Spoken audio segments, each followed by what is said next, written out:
우리가 성경을 읽다가 하나님께서 후회하셨다 이런 말씀을 가끔 보게 됩니다.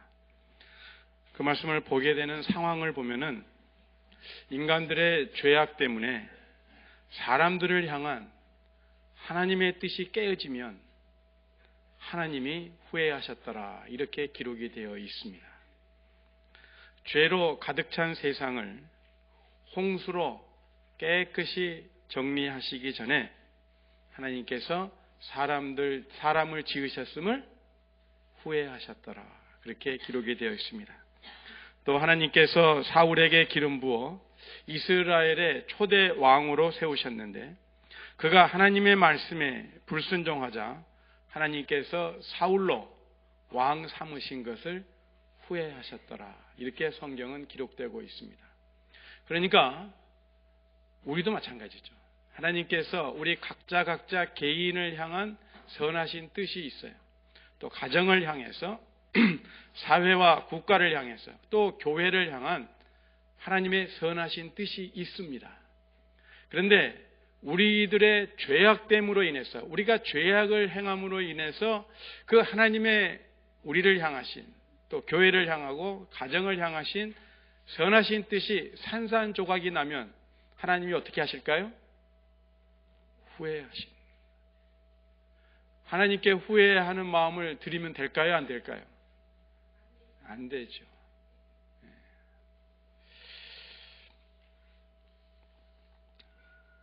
안 되는 줄 알면서 왜 그랬을까?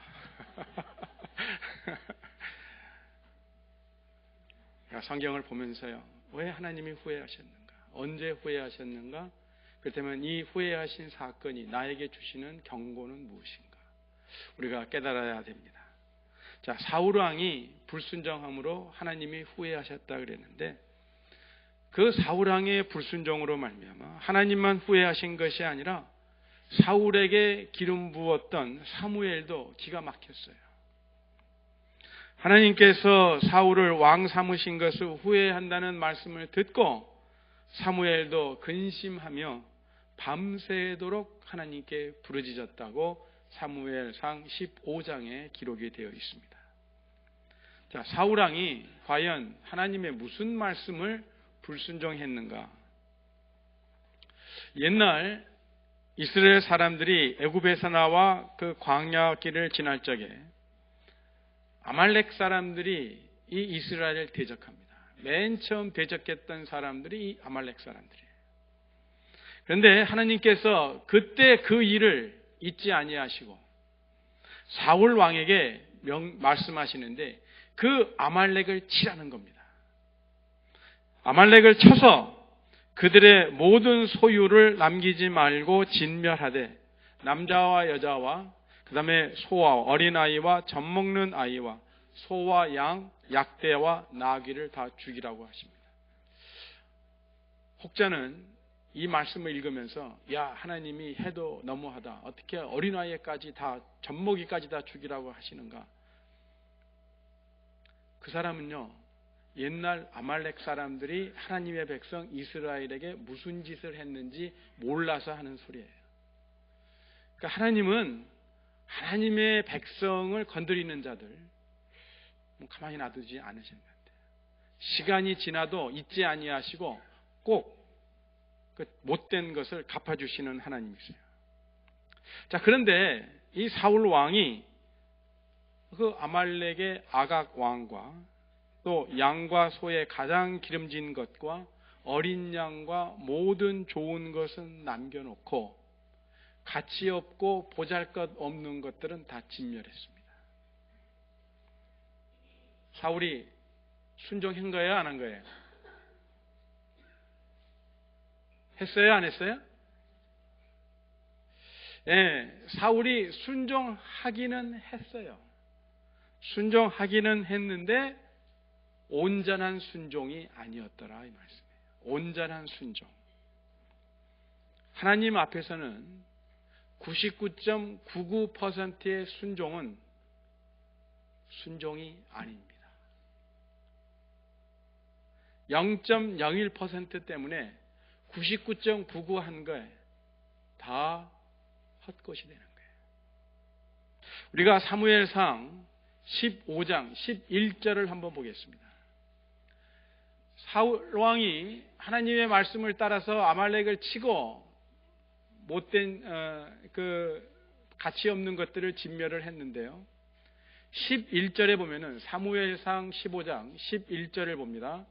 내가 사울을 왕으로 세운 것을 후회하노니 그가 돌이켜서 나를 따르지 아니하며 내 명령을 행하지 아니하였음이니라 하신지라.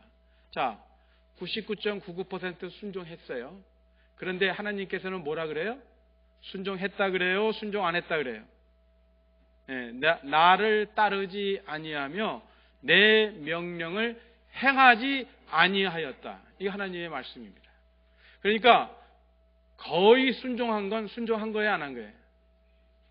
기억하십시다.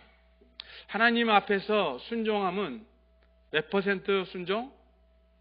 네, 온전한 순종해야지만이 그것이 하나님 앞에 순종으로 받아들여지는 겁니다.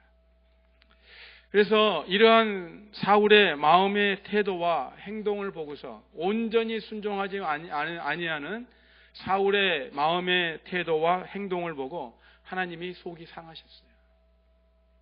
사울로 왕 삼으신 것을 후회하셨어요.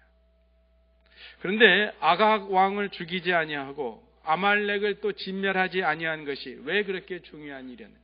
그 역사를 보면요, 반드시 인과가 있습니다. 원인이 있고 또 결과가 있어요. 그러면 아말렉을 치라 하신 것은 옛날에 이스라엘이 광야를 갈 적에 아말렉이 쳤기 때문에 차라 그랬다. 자, 그러면은 왜 하나님이 아각 왕을 살려두고 또 그렇게 다 진멸하지 아니한 것을 그렇게 화를 내셨을까? 에스더서를 보면요, 바벨론 제국의 뒤이어서 페르시아 제국이 일어납니다. 그때 페르시아 시대 때 유대인들이 멸살당할 위기를 맞이합니다.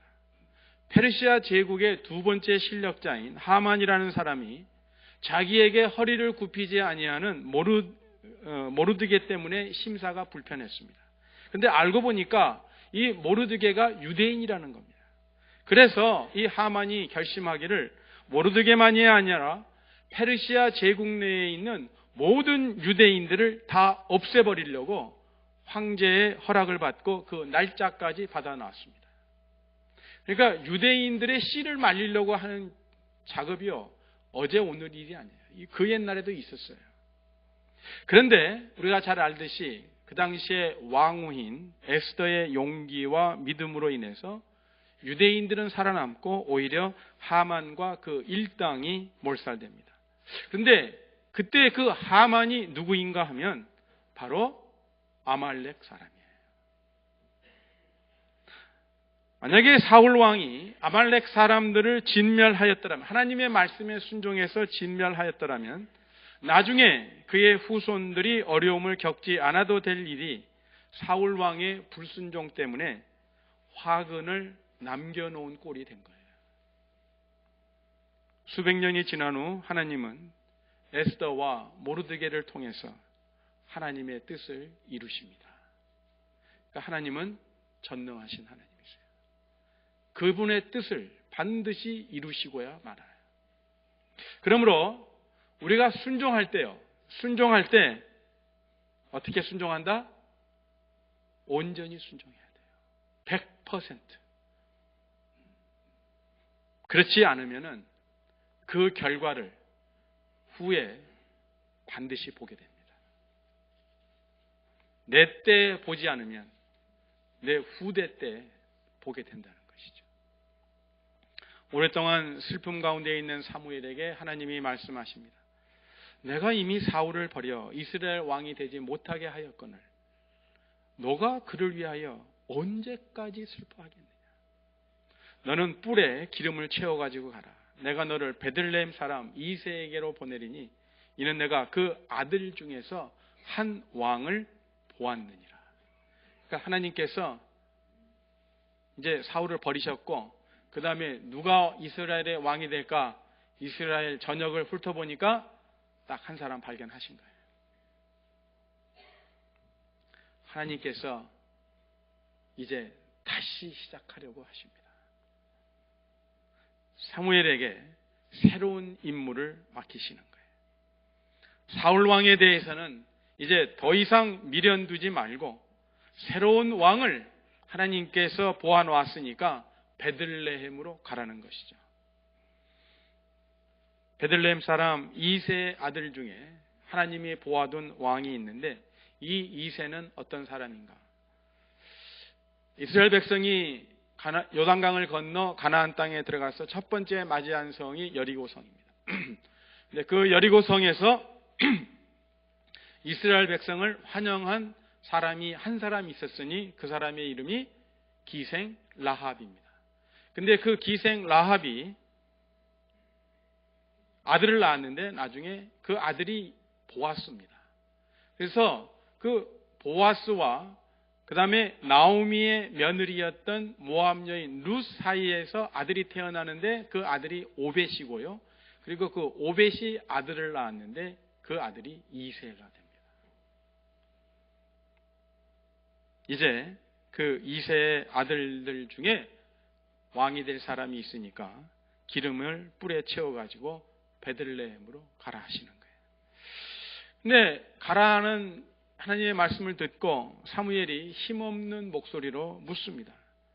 내가 어찌 갈 수 있으리까? 사울이 들으면 박수 칠 것입니다. 그랬어요? 나를 죽이리이다. 지금 왕이 버젓이 살아있는데 다른 왕을 세운다고 하면 사울이 다른 왕을 세우려는 사무엘을 가만히 둘 리 없습니다.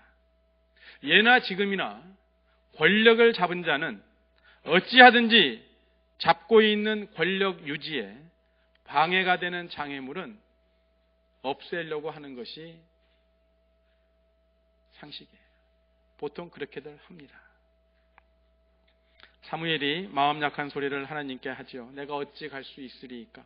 사울이 들으면 나를 죽이리이다.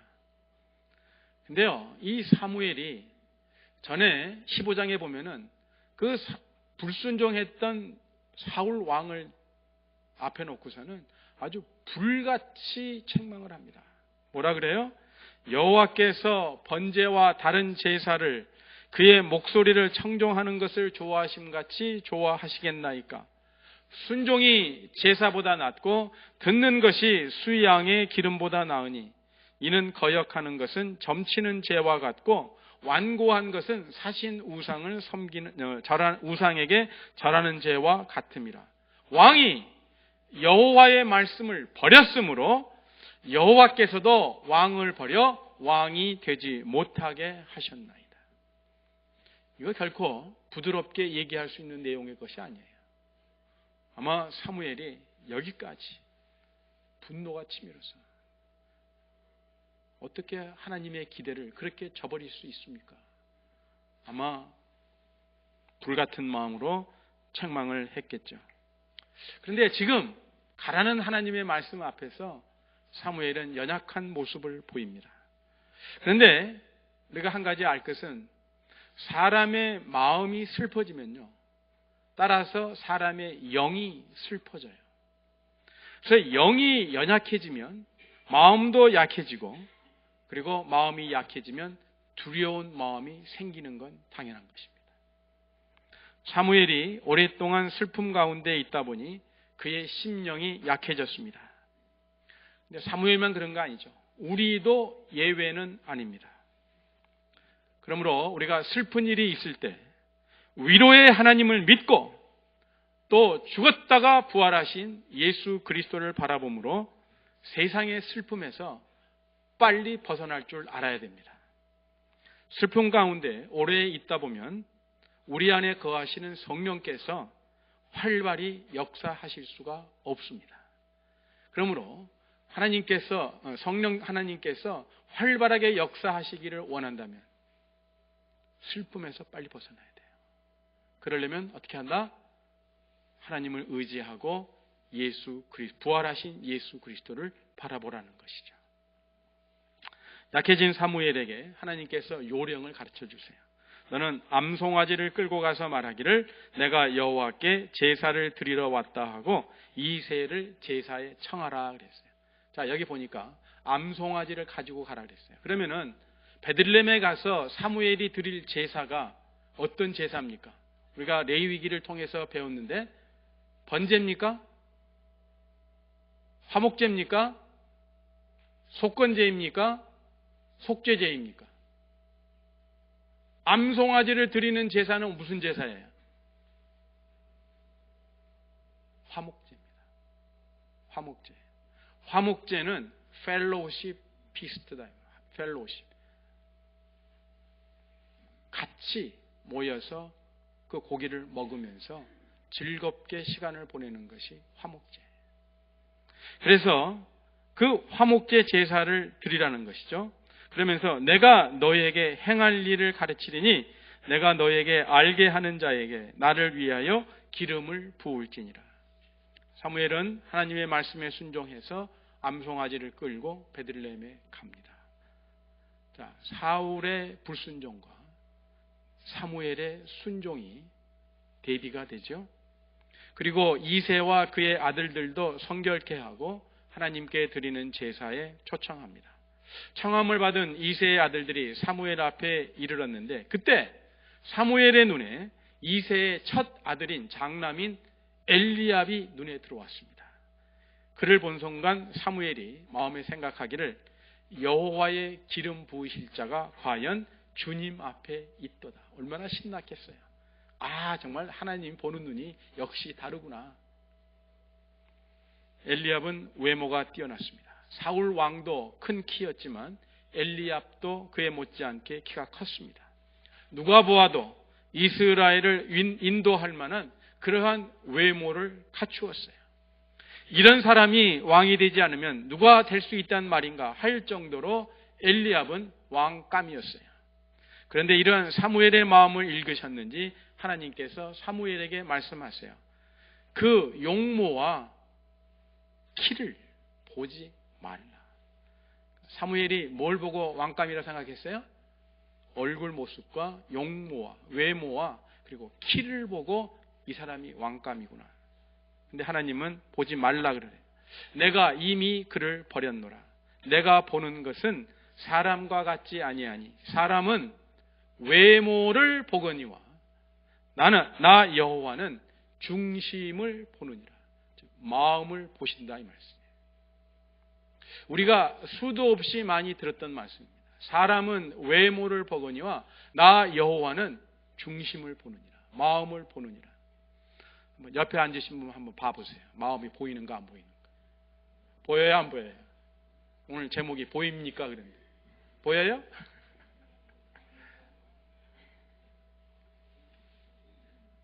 자, 사람은 외모를 보나 나 여호와는 중심을 마음을 보느니라. 마음의 중심을 보시는 하나님 엘리압을 물리치시다 사무엘이 깜짝 놀랐겠죠. 근데 이제 하나님의 뜻을 알게 된 엘리압이 하나님의 뜻에 순종합니다. 자기는 왕감이라고 생각했는데 하나님은 아니라 그래요.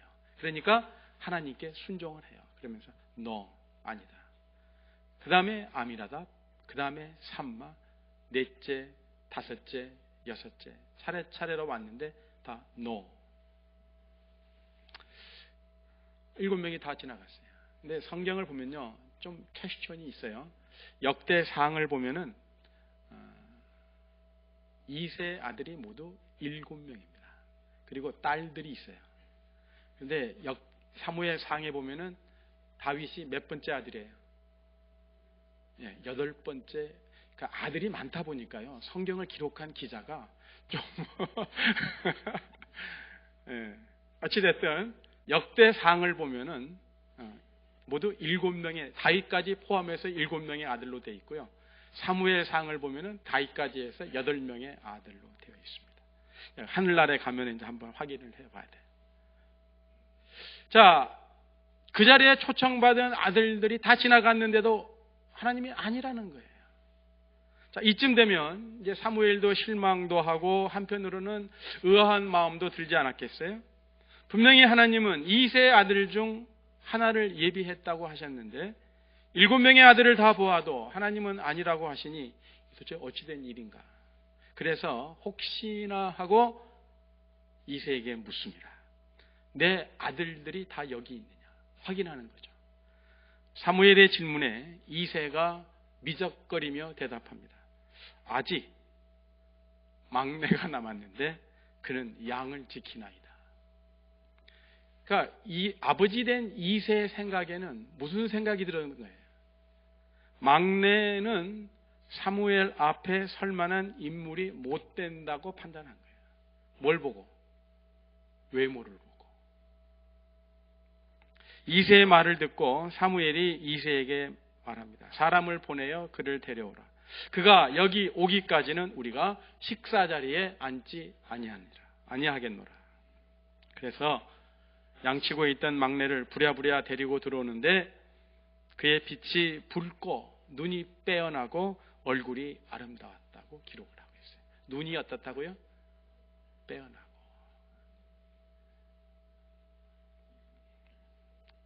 사무엘이 들어오는 이 막내를 보자 여호와께서 말씀하십니다. 이가 크니 일어나 기름을 부으라. 아무도 그 아버지조차도 그 형제들도 설마 다윗이랴 그랬는데 하나님은 다윗을 선택하신 거예요.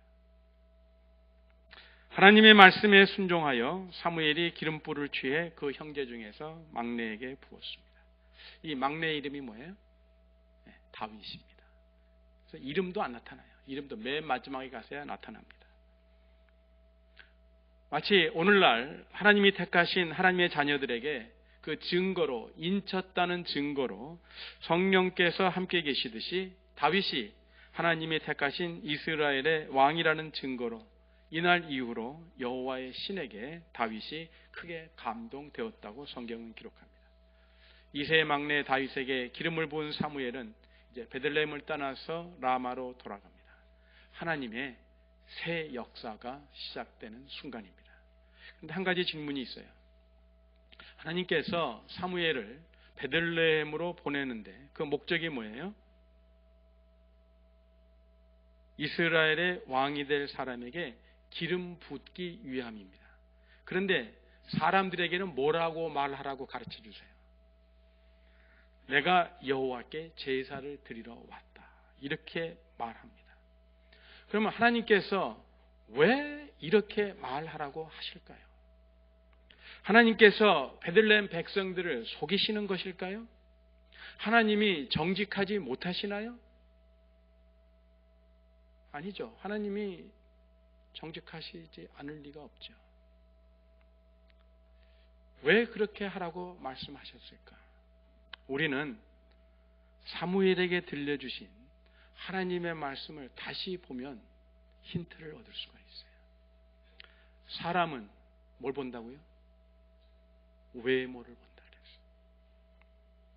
사람들은 중심을 보지 못하고 외모를 보기에 외모만을 보는 그들에게 뭐라고요? 하나님께 제사를 드리러 왔다고 말하는 거예요. 왜냐? 사람들은 중심을 못 보니까. 자, 여러분들에게 질문을 하나 하겠습니다. 하나님께서 중심을 보시니, 마음을 보시니 이 외모는 중요합니까? 중요하지 않습니까? 우리 제일 어리신 우리 반주자 집사님, 외모가 중요합니까? 중요하지 않습니까? 대답하기 참 곤란하죠?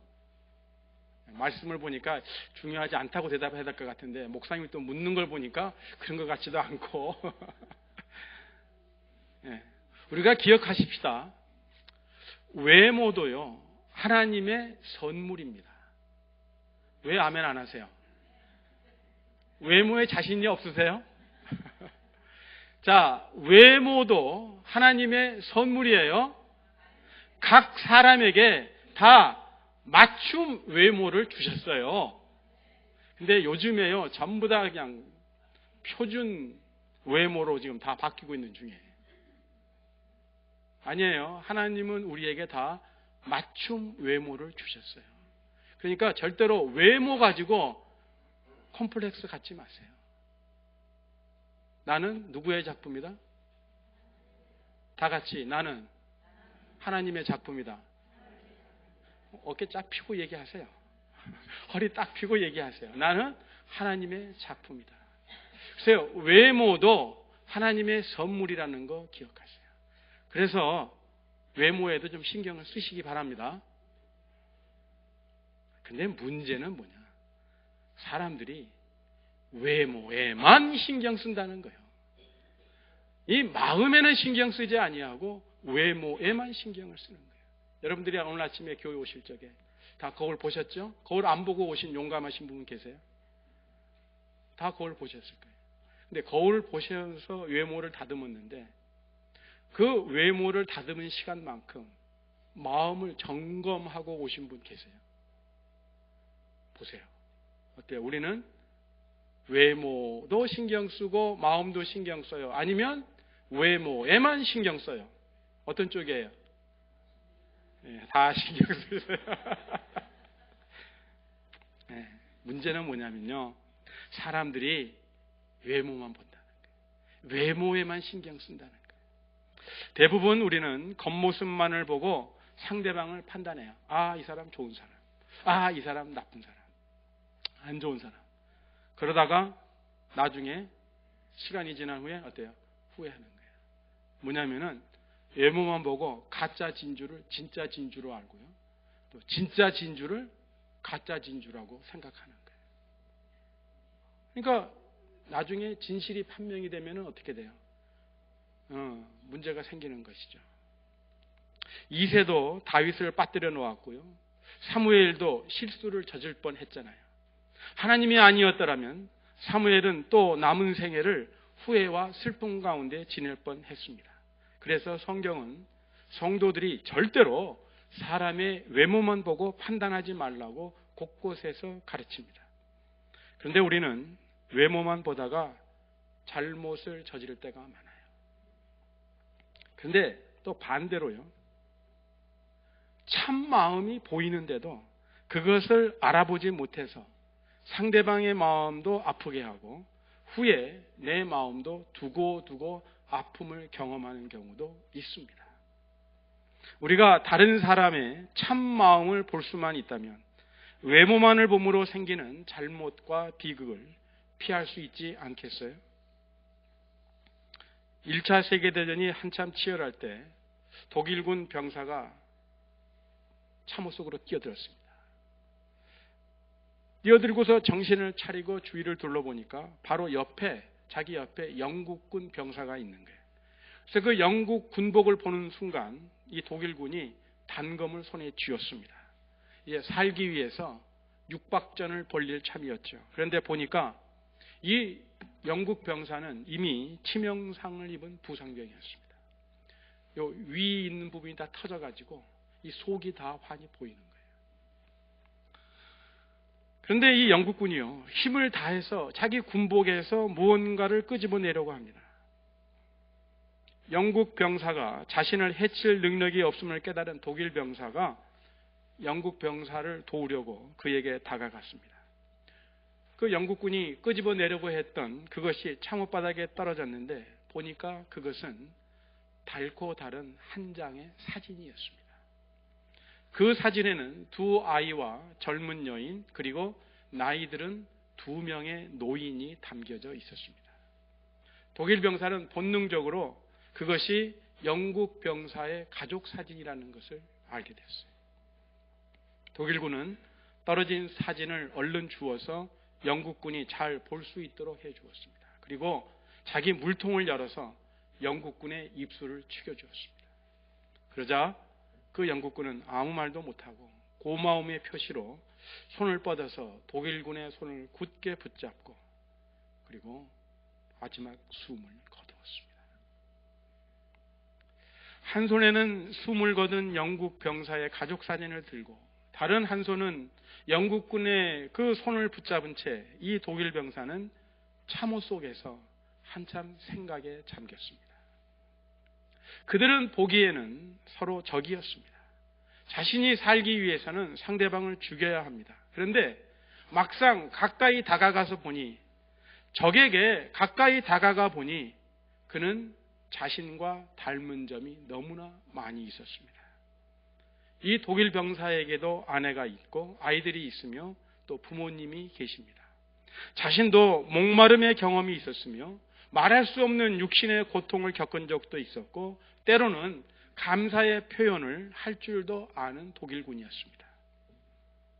처음 군복만 보았을 때는 죽여야 하는 적군으로만 알았는데 가까이 다가가 보니 바로 자신의 모습과 같은 생명이었다는 것이죠.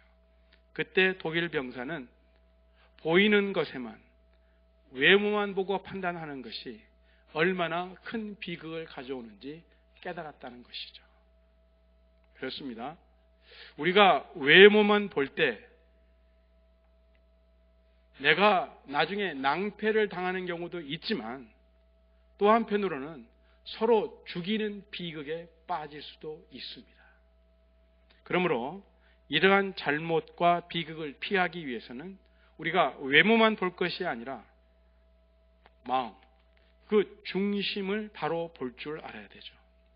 자, 그렇다면 10길 물속은 알아도 한 길 사람 속은 모른다는 말이 있는데 우리가 어떻게 외모만 보는 실수를 범하지 않고 중심을, 그 마음을 볼 수 있는 하나님의 자녀가 될 수 있을까?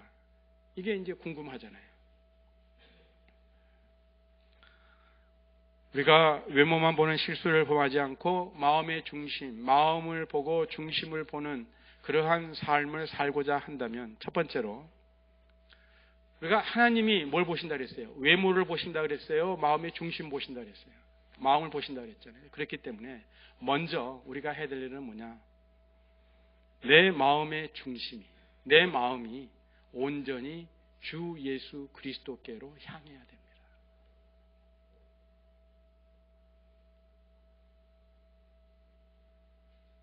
결코 다른 것이 거기에 혼합되어서는 안 됩니다. 100%.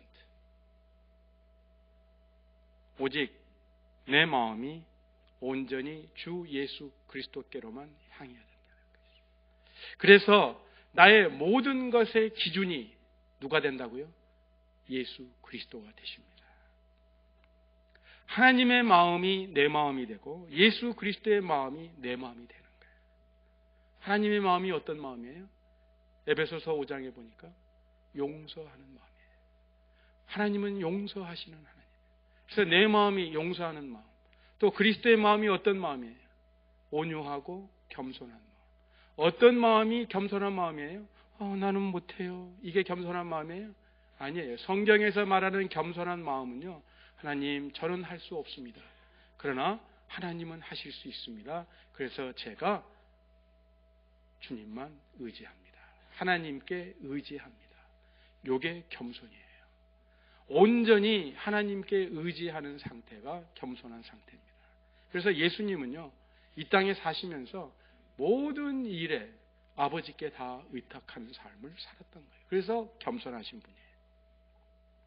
그래서 하나님의 마음이 내 마음, 용서하시는 그 하나님의 마음이 내 마음이요, 그리고 온유하고 겸손한 그 예수님의 마음이 내 마음이 될 적에 우리는 외모만 보는 실수를 범하지 않고 상대방의 마음을 볼 수 있고 중심을 볼 수 있게 됩니다.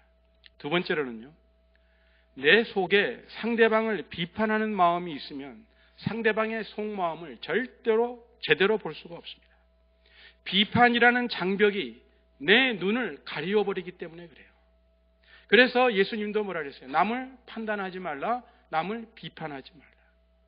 남의 눈에 있는 티는 내게도 있고 남의 눈에 들보가 있으면 내게도 그만한 들보가 있는 거예요.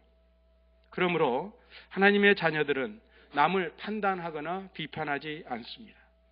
만약에 남을 판단하게 되면 외모만 보는 사람이 되고 마는 거예요. 마음을 보지 못해서 비극으로 향하는 삶을 살게 됩니다. 세 번째로 마지막으로 그 사람에 대한 선입견과 고정관념을 버려야 돼요. 우리가 인종 색깔을 보고 사람을 판단하는 때가 많아요. 그래서 피부 색깔이 검으면 못 배운 사람, 못 가진 사람으로 우리 그렇게 생각을 해요.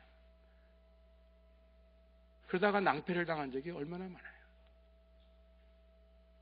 피부 색깔이 하얗면 잘 배우고 다 고상한 사람이라고 생각을 해요. 좀 나은 사람이라고 생각해요.